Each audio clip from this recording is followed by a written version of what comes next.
warahmatullahi wabarakatuh. Halo semuanya, selamat datang di Nana Podcast yang penuh semangat. Bersama saya Najwa Salsabila, mahasiswa Universitas Negeri Surabaya, jurusan Pendidikan Guru Sekolah Dasar dari kelas 2023N dengan NIM 439. Baik, di sini saya sudah bersama sahabat saya dari masa SMA, mitraku dalam segala hal, dan sekarang menjadi mahasiswa di jurusan Sistem Informasi di UPN Veteran Jawa Timur. Langsung saja kita sapa terlebih dahulu. Halo Kak, selamat pagi. Halo, pagi juga. Baik, bisa memperkenalkan diri terlebih dahulu Kak? Oke, sebelumnya perkenalkan, nama saya Wahyu Setiawan dari Prodi Sistem Informasi di Universitas UPN Veteran Jawa Timur. Baik, gimana nih Kak kabarnya setelah lama tidak berjumpa? Alhamdulillah, kabar saya baik. Kalau kabar kakak sendiri gimana? Alhamdulillah saya sendiri sangat baik. Oke guys, hari ini kita akan membahas mengenai pengalaman menarik, yaitu perjalanan menuju kesuksesan dalam dunia pendidikan. Sebelumnya yang saya tahu dari Kak Wahyu sendiri, Kak Wahyu masuk ke jurusan Sistem Informasi ini melalui jalur SNBT ya Kak? Ya, betul. Jadi atau sebelumnya pernah mencoba di jalur SNBP? Ya, sebelumnya saya juga pernah mencoba di jalur SNBP karena kebetulan saya juga termasuk dalam siswa eligible di SMA saya.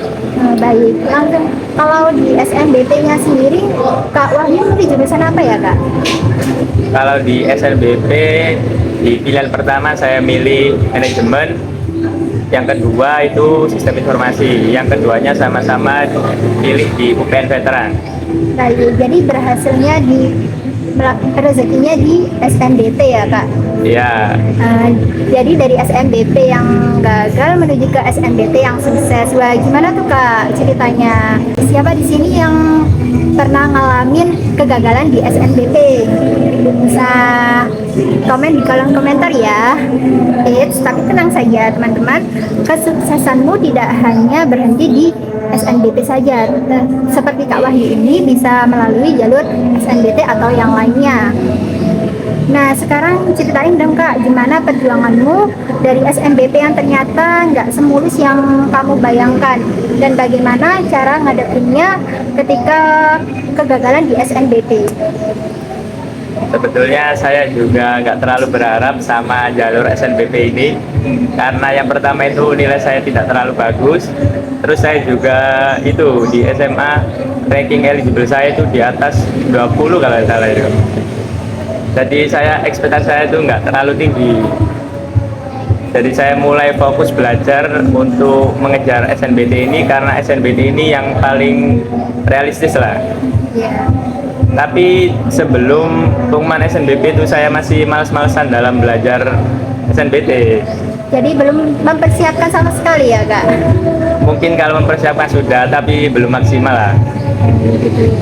Dan gimana sih waktu semangat-semangatnya Kak Wahyu itu bisa semangat mengejar di SNBT?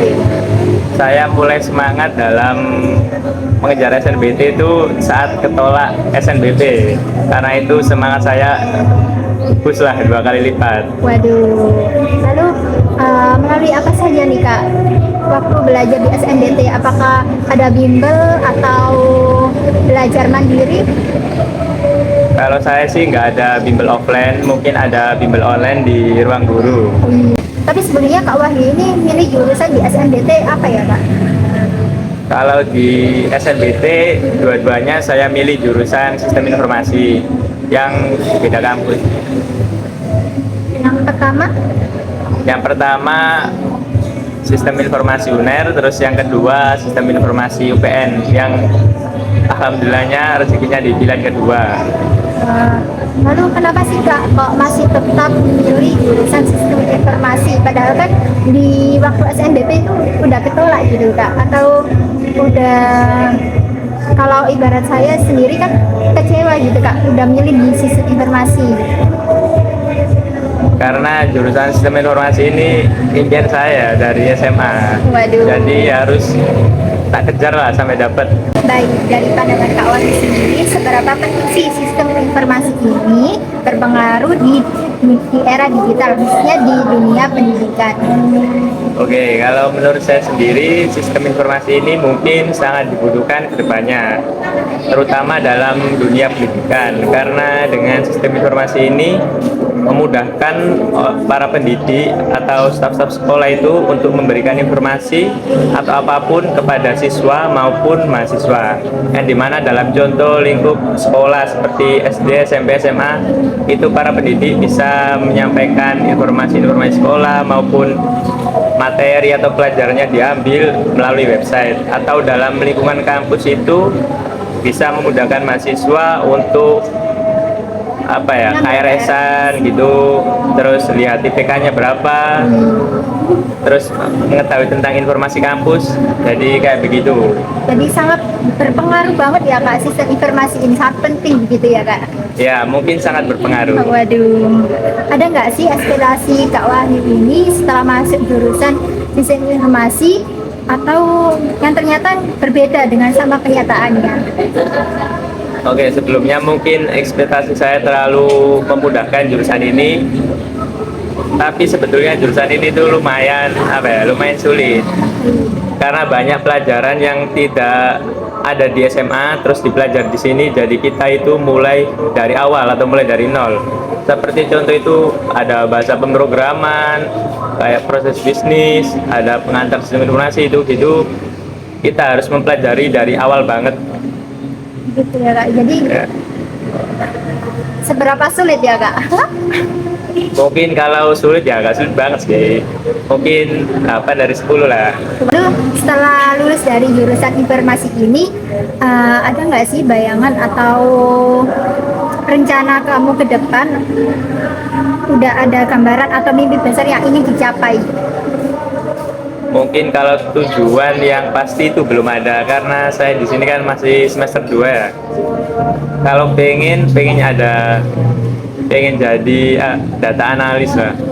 Data analis. Pengalaman apa sih yang Kak Wahyu dapat selama 1 semester di sistem informasi ini? Kalau kemarin semester 1 yang saya dapat itu lumayan banyak ya, terutama kita dapat teman baru, lingkungan baru, relasi baru. Terus kemarin di semester 1 kan ada banyak ospek ya, terutama ada ospek univ, fakultas, dan jurusan. Yaitu yang paling banyak pengalamannya itu yang paling berkesan itu di univ jurusannya, yaitu kan sebanyak 3 kali ya itu. Nah, ada nggak sih trik-trik buat para teman-teman yang mau ikuti jejak Kak Wahyu? Mungkin sentriknya untuk masuk jurusan ini tuh ya belajar aja yang bener. Lalu apa saja Kak? Doa mungkin dari orang tua, harus Ya, itu doa itu yang utama, tapi belajar itu yang pertama. Percuma doa kalau nggak belajar, dan percuma belajar kalau nggak berdoa. Jadi harus seimbang lah antara dua itu. Ya, keren banget nih. Terakhir nih Kak, boleh diberi pesan inspiratif buat para penonton podcast kali ini? Mungkin pesan inspiratif itu tidak ada ya. Yang penting semangat aja buat ngejar jurusan yang kamu pengen atau univ yang kamu pengen. Apalagi kalau mengejar lewat jalur SNBT, yaitu belajar yang sungguh-sungguh. Karena SNBT itu soalnya nggak sulit-sulit banget ya. Yang paling penting itu bisa memanage waktunya untuk mengerjakan. Jadi nggak sampai kemakan waktu. Baik, jadi harus belajar terus, semangat terus gitu ya. Baik, itu dia teman-teman, perjuangan masuk ke sistem informasi dari Kak Wahyu. Semoga dapat bermanfaat dan menginspirasi teman-teman. Dan terima kasih juga pada Kak Wahyu sudah menyempatkan waktunya. Dan terima kasih juga pada para penonton sudah menonton podcast kali ini. Ditunggu episode selanjutnya. Terima kasih. Wassalamualaikum warahmatullahi wabarakatuh. Bye bye. Semangat.